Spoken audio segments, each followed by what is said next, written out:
Muy buenos días, jóvenes. ¿Qué tal? ¿Cómo están? Hoy iniciamos el cuarto periodo y con él vamos a ir cerrando ya nuestro primer año de bachillerato, ¿verdad? A pesar de todos los inconvenientes que hemos tenido en este año 2020, estamos ya acercándonos a ese final y gracias al esfuerzo que cada uno de ustedes, que sus responsables familiares, que todo el personal docente, administrativo, el equipo de gestión del colegio hemos hecho, entre todos hemos aunado esfuerzos y espero que podamos finalizar este año con éxito, a pesar, como les digo, de todo lo que nos ha tocado aprender desde casa, ¿verdad? A veces también creo que es importante que la realidad nos empuje para hacer nuevas cosas. Muchos de nosotros teníamos ahí nuestras competencias digitales un poco dormidas, un poco abandonadas, pero este tiempo de trabajo y de estudio desde casa nos ha impulsado, nos ha ayudado a que nos metamos un poco más y yo creo que de todo, dentro de todo lo negativo, siempre hay algo positivo que podamos aprender. La agenda que traigo para este día la tenemos ahí a nuestra derecha. El saludo, ¿verdad? Ese deseo de que todos ustedes sigan todavía con optimismo, que sigan con ánimo. Si ya recorrimos la mayor parte del año escolar, pues o sea, no vayamos a tirar la toalla en estos últimos días. Son pocas semanas y demos lo mejor de cada uno de nosotros. En la parte de la reflexión, dentro de los contenidos socioemocionales, este día vamos a hablar brevemente de la decoración y la limpieza de nuestra habitación. Ya sé que quizá van a decir, ¿y por qué es tan importante eso? Porque nuestra habitación es como el espacio sagrado, podríamos decir, donde nosotros descansamos, ¿verdad? Algunos de ustedes incluso estudian y hacen las tareas dentro de su habitación para evitar el ruido, para evitar distraerse fuera de ella, ¿verdad? Entonces, para poderse concentrar, muchos de ustedes estudian en su habitación, trabajan en la habitación, se conectan a las clases desde la habitación. Por lo tanto, debe ser como un espacio adecuado para este momento que estamos viviendo. Y bueno, no solo para este momento, nuestra habitación siempre debe estar limpia, ponerle alguna decoración que nos traiga buenos recuerdos a nosotros, ¿verdad? O sea, no vamos a poner cosas que nos den temor, que nos hagan recordar cosas negativas, no. Tenemos que decorarla y ambientarla de tal manera que nosotros nos sintamos en esa habitación esa paz y esa tranquilidad que estamos buscando para concentrarnos. Y la limpieza es algo bien importante, ¿verdad? Porque la limpieza contribuye a que usted se sienta en un espacio cómodo. Entonces, no olvidemos todos los días sacar la basura. Si tenemos por ahí un basurerito donde depositamos la basura, sacarla, limpiar, poner, no sé, imágenes, si es posible, ¿verdad? De cosas agradables en las paredes para que usted tenga ahí su espacio cómodo. El contenido que desarrollaremos este día es el siglo XX y las vanguardias. Hemos venido desde en la unidad 1 que vimos la literatura clásica y así hemos venido por las literaturas de Europa. Hoy llegamos ya al siglo XX, ¿verdad? En su cuaderno ustedes deberán hacer ahí la portada que diga cuarto periodo, unidad 7 y ahí tenemos el siglo XX y las vanguardias. Así se llama también ¿cómo se llama? Esta unidad. Entonces el contenido, el indicador que vamos a intentar alcanzar explica las transformaciones y conflictos sociales del siglo XX.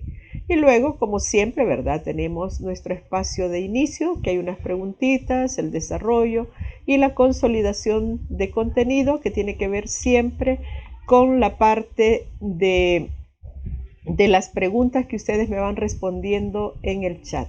Así ha sido un gusto saludarles, comenzar un último periodo y estoy segura que todo nos va a ir bien. Vamos a ver,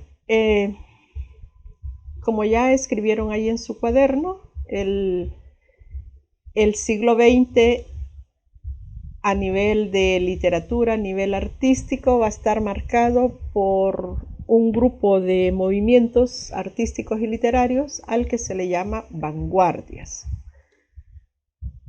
Para dar inicio, necesito que ustedes me respondan ahí en el chat estas tres preguntitas. La primera, ¿con qué acontecimientos mundiales comienza el siglo XX? Piensen un poco en esas clases de sociales que han recibido no solo este año, sino en años anteriores. ¿Qué acontecimientos importantes, verdad, a nivel histórico, se dan al inicio del siglo XX? La segunda pregunta, ¿saben qué significa el término vanguardia?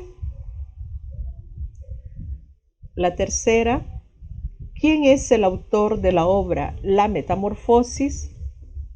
Aquí a manera de comercial, La Metamorfosis es la primera obra que leerán en este periodo, o sea, la primera evaluación que haremos será sobre esta obra. Así es que yo creo que varios de ustedes ya saben quién es el autor de La Metamorfosis. Una vez me hayan respondido esas preguntitas en el chat, vamos a dar inicio con la clase, ya con el desarrollo, ¿verdad?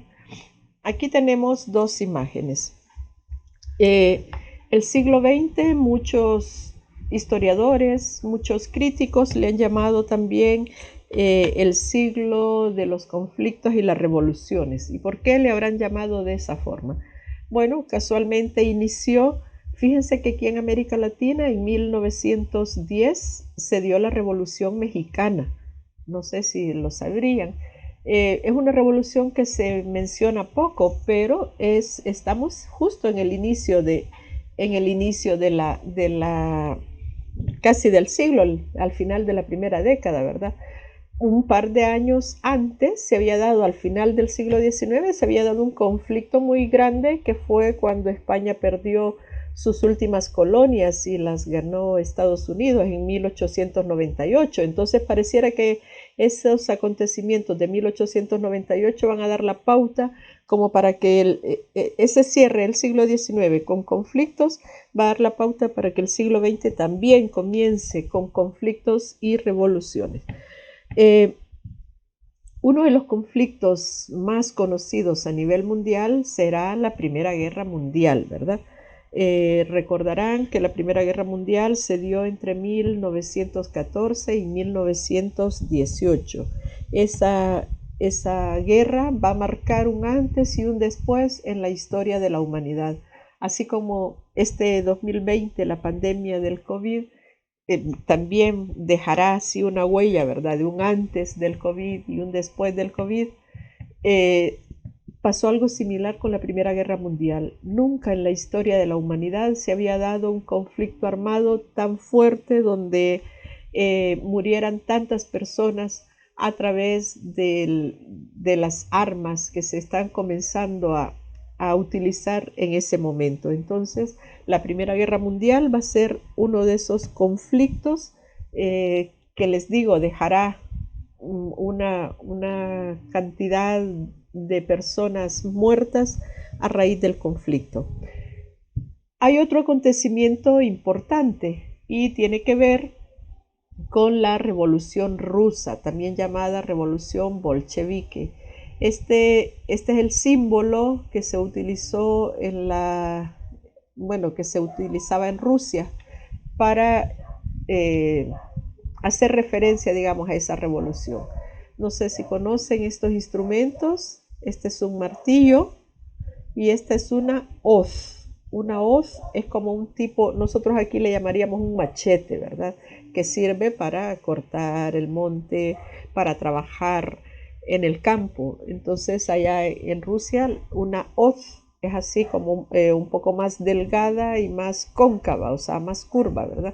Y estos dos instrumentos de trabajo, el martillo y la hoz, se van a convertir como en el símbolo de la Revolución Rusa.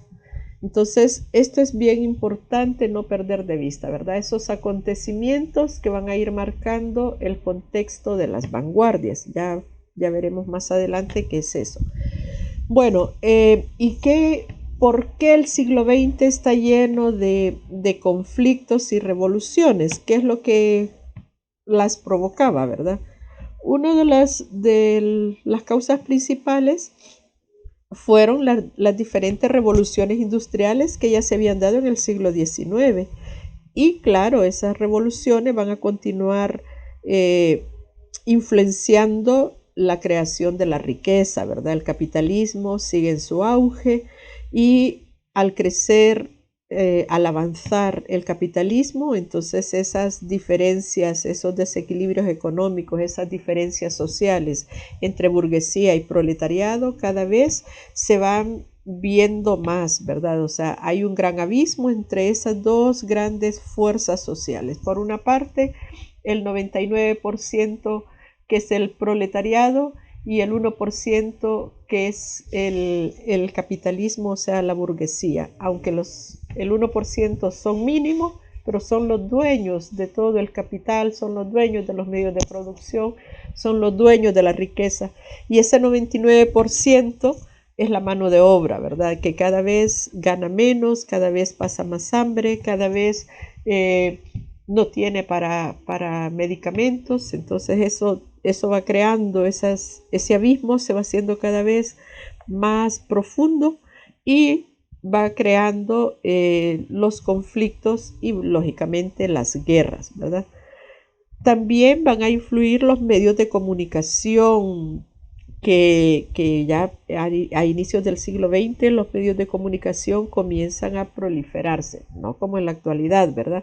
Pero los medios de comunicación van a contribuir también a, que las masas, que ese 99% que es mano de obra, comience a mostrar su descontento, ¿verdad?, hacia la clase opresora, como se le llamaba en aquel momento. El siglo XX también se inicia con tensiones económicas. Por una parte, entre las potencias de tradición colonial y las nuevas, los nuevos espacios, las nuevas regiones que se van creando como rivalidad, ¿verdad?, hacia esas potencias coloniales. Y esa rivalidad también es la que va a dar paso a la Primera Guerra Mundial. En esta guerra se verán involucrados, por una parte, Alemania, el Imperio Austrohúngaro, Turquía y Bulgaria, y por otra, o sea, la contraparte, los países aliados serían Francia, Gran Bretaña, Rusia y Serbia.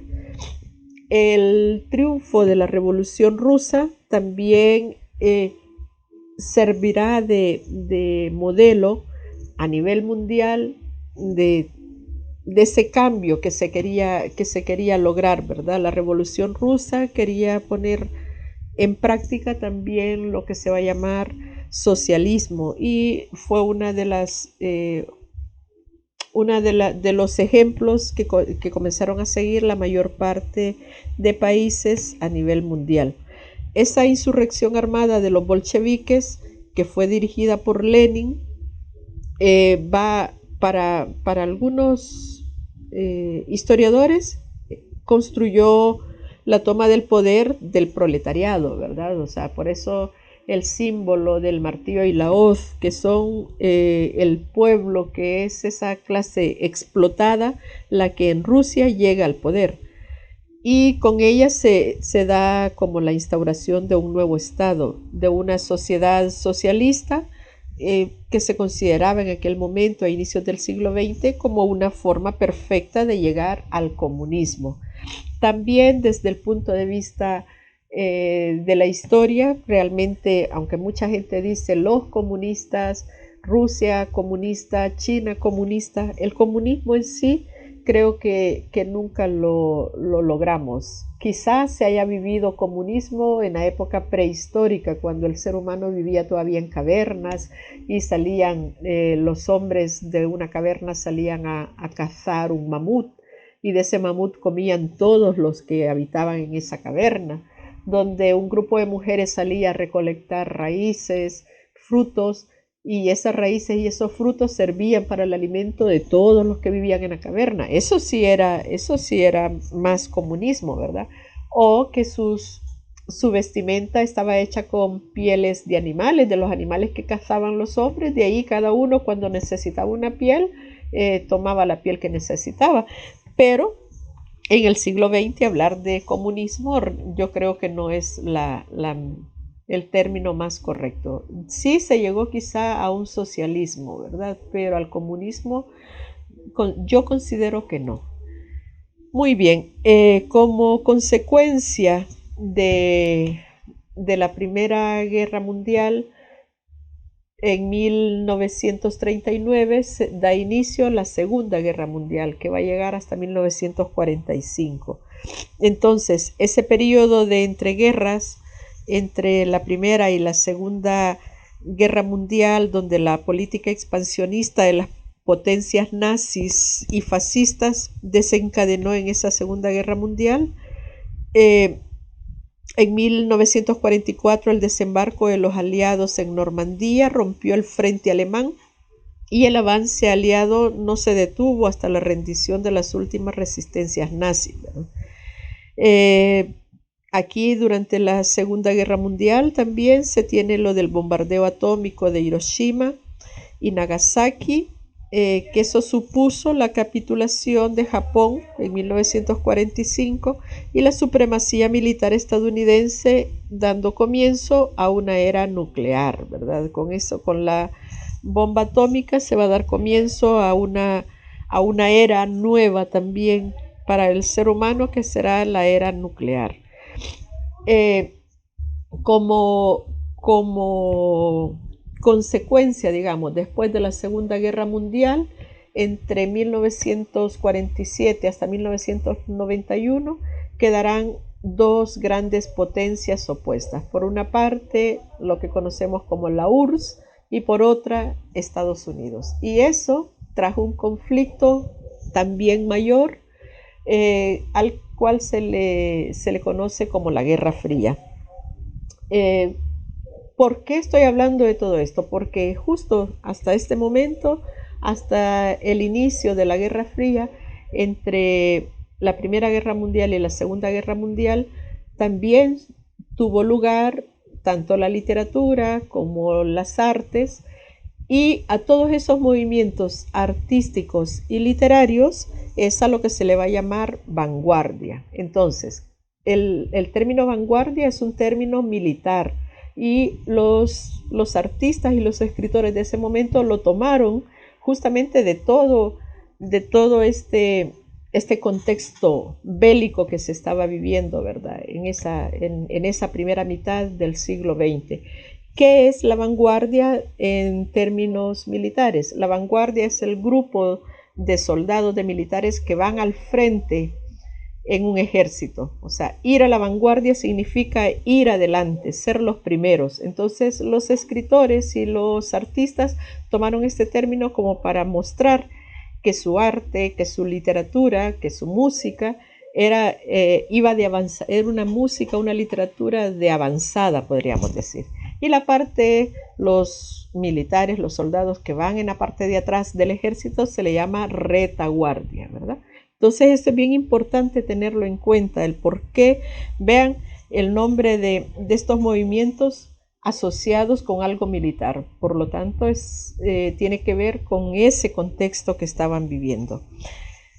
¿Qué pasó durante la Guerra Fría? Las vanguardias se mantuvieron. Ya para esta época estamos casi podríamos decir, de salida, ¿verdad? De las vanguardias. Ya serán otros movimientos literarios los que se irán imponiendo, pero no podemos descartar en qué terminó esos conflictos que iniciaron el siglo XX. Después, con la Guerra Fría, también se formará la famosa Organización de Tratados del Atlántico Norte, más conocida como sigla OTAN.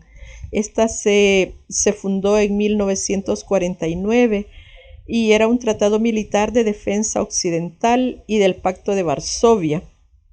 Este estaba constituido por los estados europeos de la órbita soviética, o sea, como que rodeaban a la Unión Soviética, ¿verdad? Entonces, la Guerra Fría, en el caso de Europa, de Alemania, ¿verdad?, va a traer como consecuencia la construcción de algo que ya ustedes conocen, que es el muro de Berlín, el famoso muro de Berlín. Berlín es una ciudad alemana, pero que está como limítrofe, digamos, ya con la parte de los países rusos. Entonces, el 13 de agosto de 1961 se comenzó la construcción de ese famoso muro, ¿verdad? Que tenía una extensión de 43 kilómetros. Era un muro de granito, o sea, un muro no tan fácil de derribar, y que tenía también alambres, tenía una cantidad de militares que cuidaban ese muro para que nadie se escapara, aunque en sus inicios, cuando se comenzó bueno, siempre cuando se comienza la construcción de un muro, ¿verdad?, se colocaron como los pilares, digamos, las bases de granito. Después comenzaron a colocar alambre de púas, y mientras eso estaba y mientras iban construyendo el muro, mucha gente intentó salir de la parte del Berlín socialista, o sea, de la parte este. Logró pasar al Berlín eh, federal, le llamaban, ¿no? Entonces hubo, según algunos datos, dice que unas 5.000 personas lograron pasar antes que terminaran el muro, o incluso los primeros días de que ya se había construido el muro, la gente que vivía en esas casas cerca del muro lograron escaparse, ¿verdad?, hacia este lado, hacia Alemania, podríamos decir. Pero después esas casas las tomaron también así como tipo cuartel, para controlar que la gente no se escapara.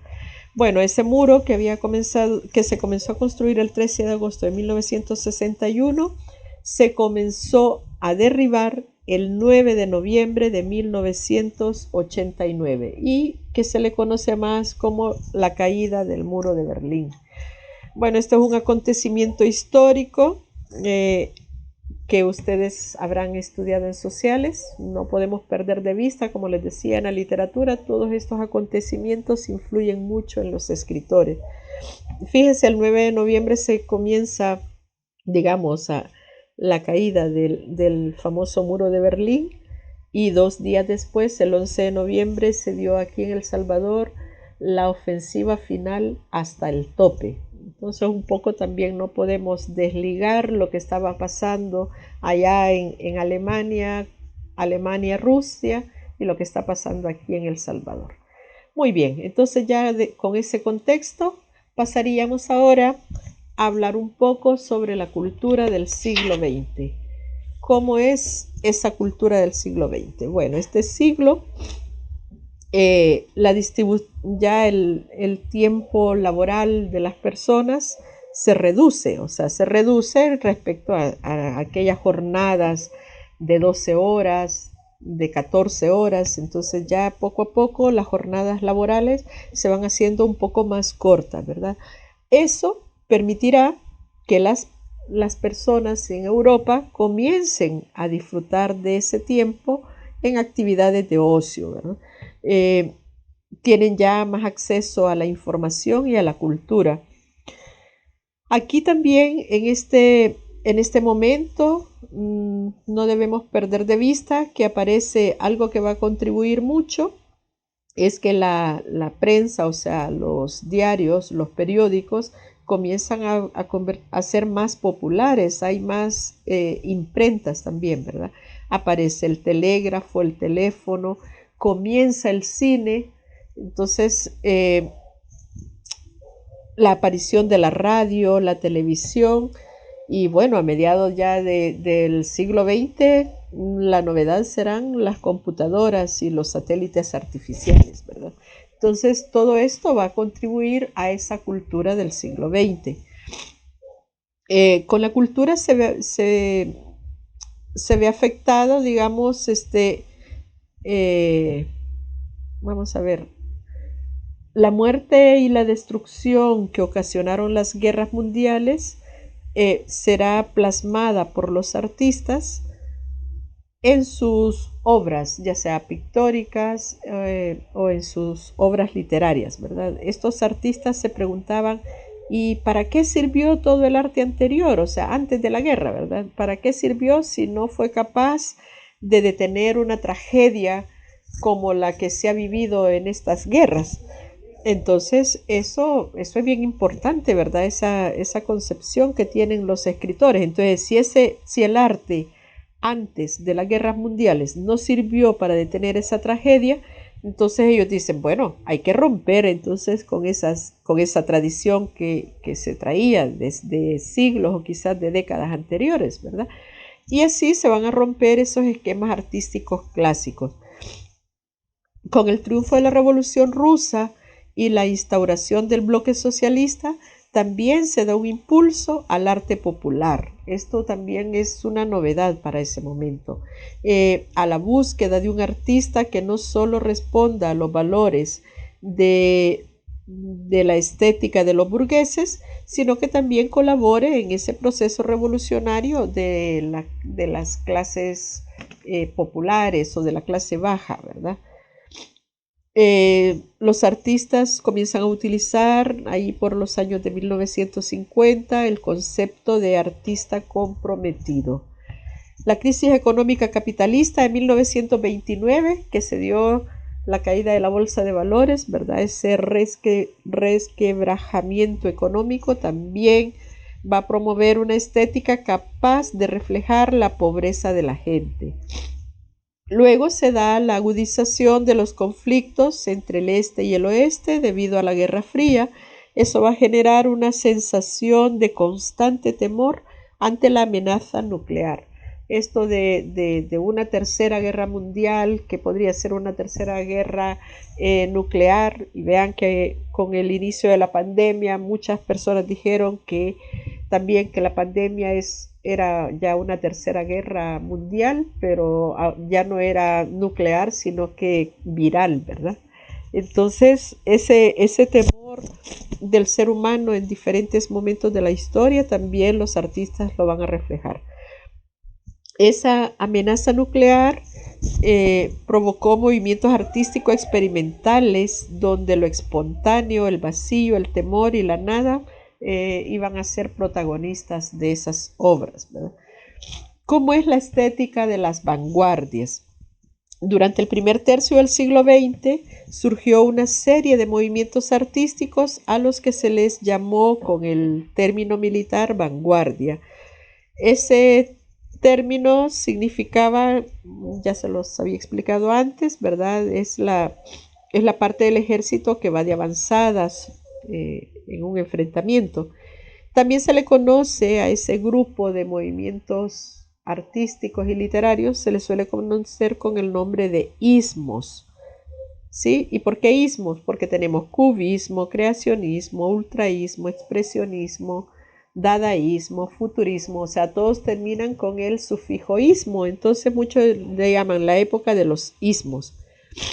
Esos ismos o vanguardias también tienen unas características comunes.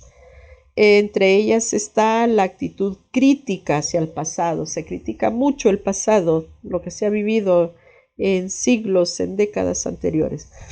También hay una experimentación de nuevas formas y técnicas de expresión diferentes al modelo clásico.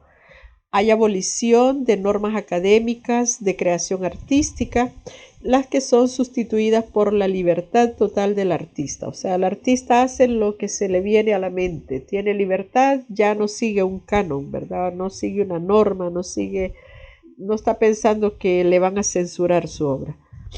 La ruptura de las diferencias entre las artes y los géneros artísticos también va a originar formas de expresión en el que se mezcla música y escultura, poesía y pintura, entre otras, ¿verdad? En poesía los autores innovaron la forma, rompieron moldes y transgredieron las reglas de la métrica.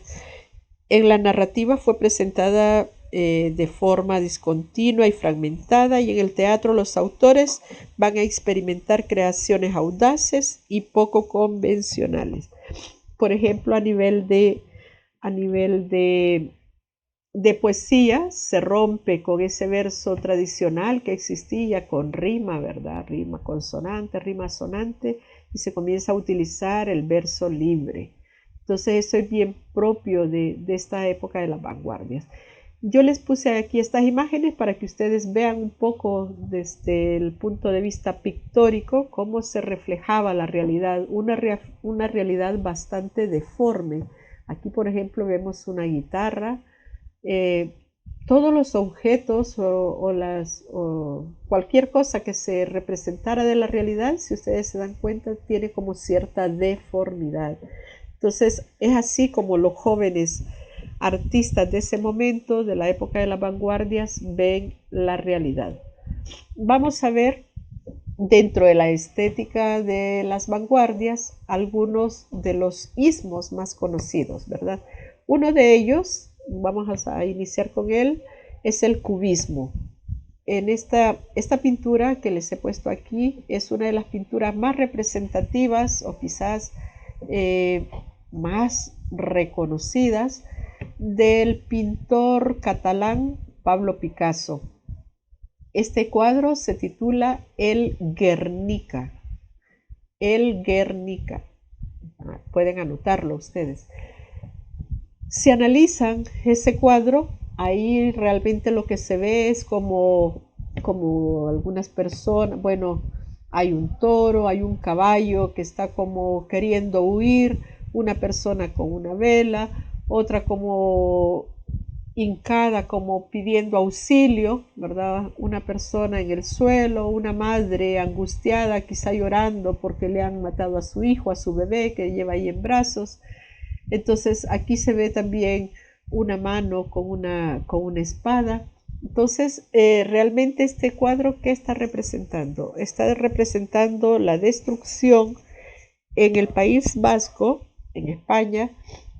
Hay un pueblo que se llama Guernica, así se llama el pueblo, y ese fue bombardeado por un grupo de aviones alemanes y fue destruido. Entonces la destrucción, la muerte que causó el bombardeo de estos aviones hizo que Pablo Picasso quisiera dejar plasmado en este cuadro tan importante, ¿verdad? Plasmada para la posteridad, eh, la realidad que se estaba viviendo, solo que se ve así como una realidad distorsionada.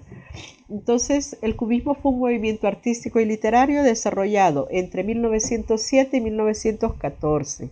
Nació en Francia y estaba encabezada por Joyce Bright, Pablo Picasso y Juan Gris. Se consideraba una tendencia esencial, pues el cubismo se dice que fue uno de los primeros movimientos que le va a dar paso a las vanguardias europeas del siglo XX. Este movimiento rompe con la pintura tradicional, lo que les explicaba. Si ustedes analizan cada una de las imágenes, aquí ya no tenemos esas líneas rectas, o sea, no, ¿verdad? De hecho, cubismo viene hay muchas de las imágenes que podrían representar las partes de un cubo.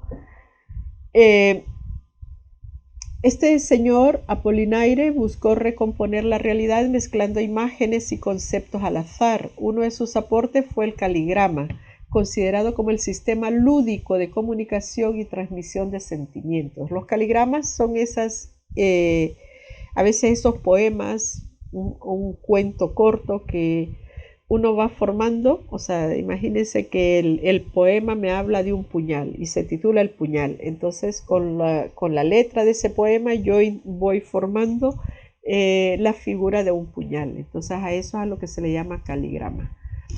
Otro de los sismos es el futurismo. Surge en Italia y desde Italia se va a expandir al resto de Europa. Uno de sus iniciadores fue Filippo Tommaso Marinetti. Él publicó en 1909 el Manifiesto Futurista, ¿verdad? Por lo tanto, a él se le conoce como el padre del futurismo. También, ¿verdad? Analicen la imagen, vean, o sea, así, si usted ve cada una de las imágenes, parecen robots, parecen máquinas, ¿verdad? El futurismo tenía que ver mucho con eso. En Italia se considera que el futurismo se divide en dos etapas, la primera que comenzó en 1909 hasta 1920 y la segunda desde 1920 a 1938. Según los italianos, la segunda etapa estuvo muy influenciada por la situación política de la época, entonces por la guerra, ¿verdad?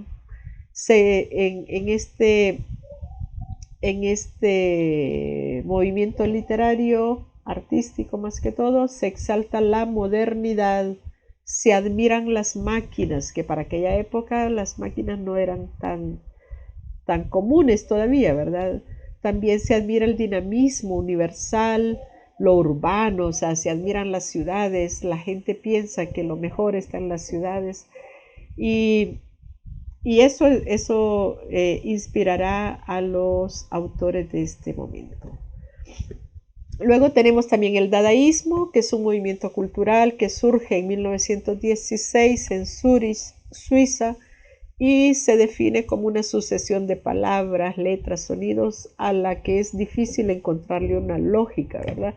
¿Cómo se hacía entonces esto? Bueno, las personas se ponían a recortar de los periódicos palabras, letras, sílabas y después las pegaban así una tras otra intentando formar oraciones y el mensaje que salía ahí era, no sé, a veces no tenía sentido, ¿verdad? Pero era como un juego, así como era una forma, la forma que tenían los jóvenes de ese momento de pasar el tiempo, así como ustedes en esta cuarentena, ¿verdad? Cuando no hallaban qué hacer, cuando estaban estresados, descontrolados, que saber cómo íbamos a terminar o cómo saldríamos de todo esto, muchos de ustedes se ponían a jugar juegos de mesa ahí en su casa o a jugar con un celular, ahora porque ya tienen celulares, tienen videojuegos, ¿verdad? Pero en esta época como no había mucho en qué entretenerse, entonces recortar palabras, imagínense estar recordando las palabras de un periódico y después irlas pegando, no buscándole la lógica, sino que ir pegando tal como salían las palabras, ¿verdad? Uno de los máximos exponentes fue Tristan Tzara y algunas de las características del dadaísmo es que se basa en el desarrollo de lo ilógico y lo absurdo, o sea, como que no tiene mucho sentido lo que creaban. Hay una oposición a las nociones clásicas de gusto y producción artística. También es importante el uso del lenguaje en la experiencia colectiva del creador. Luego tenemos otro de los movimientos literarios que va a ser como muy reconocido, a veces lo habrán escuchado ustedes, y es el surrealismo. El surrealismo surgió en Francia en 1924, después del dadaísmo, ¿verdad? Y se presentó como una propuesta que buscaba dar una solución al hombre, otorgándole libertad, pero una libertad positiva. Se centraba fundamentalmente en la filosofía y en la psicología. Se considera a André Breton como el padre del surrealismo. El surrealismo realmente buscaba en cada momento irrumpir en la historia y también en la política, creando condiciones de libertad material, espiritual del hombre y una nueva visión para la sociedad de la época. El surrealismo se basa mucho en los sueños. Entonces, imagínense aquí estas imágenes, ¿verdad? Un pintor se imaginaba, esto parece más unos molinos de viento, pero las aspas, en vez de tener aspas, tiene mariposas. Entonces eso, a ustedes, eso lo vio en sueños o quizás saber dónde lo vieron, ¿verdad? Luego tenemos el expresionismo, que se desarrolló como una reacción a la industrialización y al crecimiento de las ciudades. Ese cuadro incluso se titula El Grito. Es como, no sé, qué estamos viviendo, ¿verdad? La industrialización llevará a que las ciudades, después de que la gente quería vivir en ellas, poco a poco se van volviendo un poco indeseables, ¿verdad? El expresionismo se desarrolló en Alemania a principios del siglo XX. Se refiere al arte en el que la representación de la realidad no es objetiva, o sea, no es tal como yo la veo, sino que el autor la distorsiona y la expresa como él la siente, no como la ve, sino como la siente. Los pintores querían presentar ese mundo desde una perspectiva subjetivista, construyendo la realidad del objeto visual por su propia imagen, de cómo yo percibo las cosas, ¿verdad? Ahí tenemos algunos de los escritores que están dentro de este grupo. Ahí tenemos al famoso Van Gogh, que es famoso por sus cuadros de los girasoles y el color amarillo casi en todas sus pinturas, porque él tenía un problema visual, ¿verdad? Y por eso es que veía casi todo amarillo. Luego tenemos otro movimiento que es el creacionismo. Uno de sus fundadores fue el chileno Vicente Huidobro, y a él se le conoce como el padre del creacionismo, ¿verdad? Él dio a conocer este tipo de creación lírica en su libro titulado Manifiesto, y que publicó en 1925. El creacionismo trata de proponer una realidad nueva sin registros de existencia anteriores. También utiliza recursos de estilos de la vanguardia, como la eliminación de puntos, los anexos gramaticales, entre otros. Los versos son de distinto tipo en cuanto a forma, y se permite la creación libre, sin compromiso con la realidad. De hecho,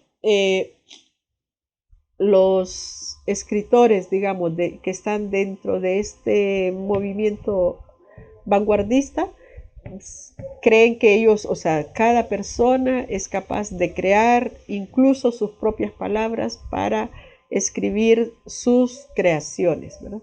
Entonces aquí tenemos, este sería un caligrama realmente. Si ustedes ven en el caligrama, o sea, para darle la forma del helicóptero, hay versos que solo tienen una preposición o un artículo, ¿verdad? Entonces esto es bien importante también tenerlo en cuenta y conocerlo. Muy bien, para que tengan más o menos una idea de en qué consisten las vanguardias, les he traído un video. Vamos a ver.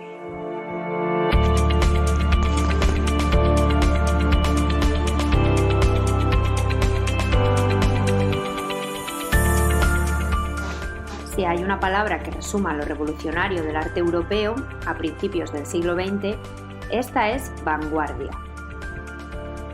Tomada en su origen del término militar, avant-garde son la parte más adelantada de un ejército o unidad de combate, y se aplicó de esta forma para designar a los artistas experimentales e innovadores que comenzaron a proliferar en estas fechas.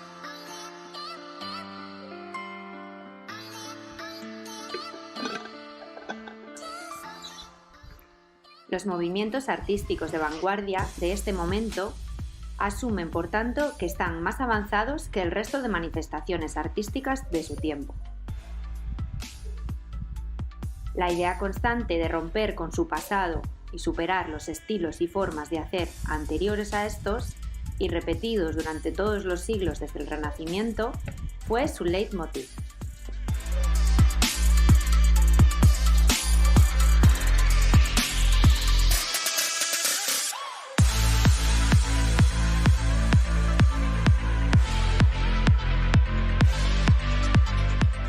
Si algo llamó la atención de estos movimientos artísticos fue su fugacidad y capacidad rápida de surgimiento, evolución y extinción. Pasamos en el arte de una tendencia más lenta a los distintos estilos sucesivos.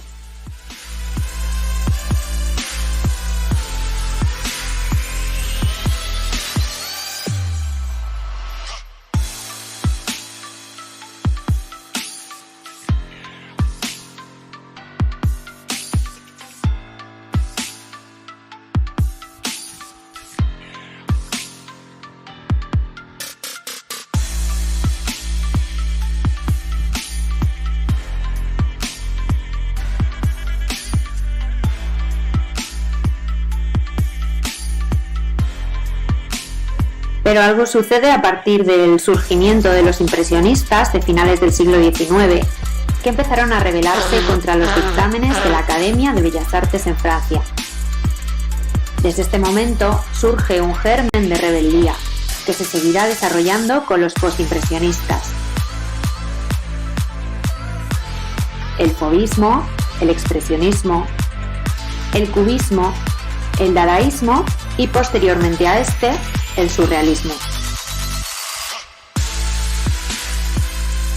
La aceleración del tiempo artístico es un fenómeno inevitable en las vanguardias y se corresponderá con el mismo fenómeno en otros aspectos de la vida social y cultural del recién estrenado siglo XX.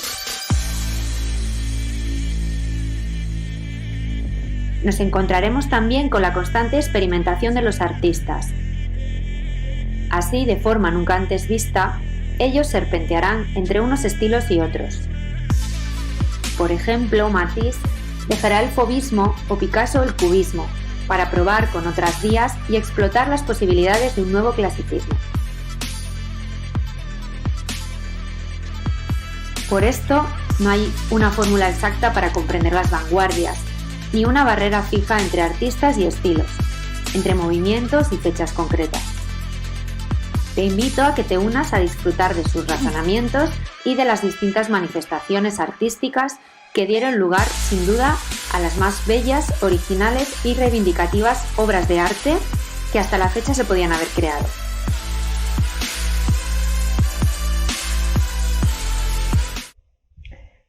Bueno, creo que ya con el video queda un poco más claro, ¿verdad?, en qué consisten las vanguardias y los ismos, como también habíamos mencionado antes.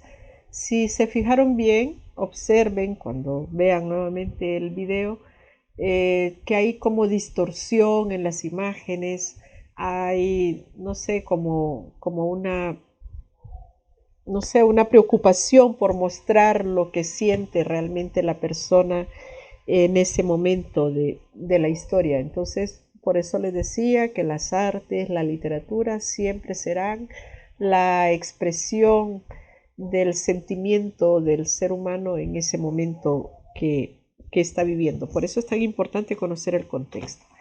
Bueno, llegamos ahí al final de la clase. Ahora vamos al momento de darnos cuenta si es cierto que prestaron atención. Llegamos a la parte de la consolidación del contenido. Para ello les he puesto aquí 7 preguntas. Así como lo hacemos siempre, me las van respondiendo por favor en el chat. La primera dice, ¿qué hecho marcó el inicio de la Guerra Fría? Recuerden solo colocar el número y luego escriben ahí la respuesta. Si quieren las escriben en su cuaderno rapidito, y si no alcanzan a responderlas en este momento, a continuación viene el espacio de preguntas, bueno, de respuestas sería realmente, ¿verdad? Entonces, para que me las contesten ahí. La 2, ¿qué institución se creó a raíz de la Guerra Fría?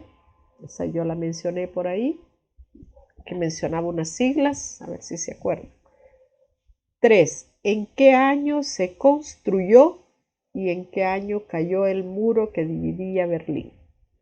O sea, yo también di las 2 fechas ahí, cuando se comenzó a construir el muro y cuando se comenzó a romper, ¿verdad? Porque, claro, no es que en un día se construyó y en un día se tiró, no, pasaron, en la construcción pasaron meses y en la destrucción incluso creo que que más de algún año.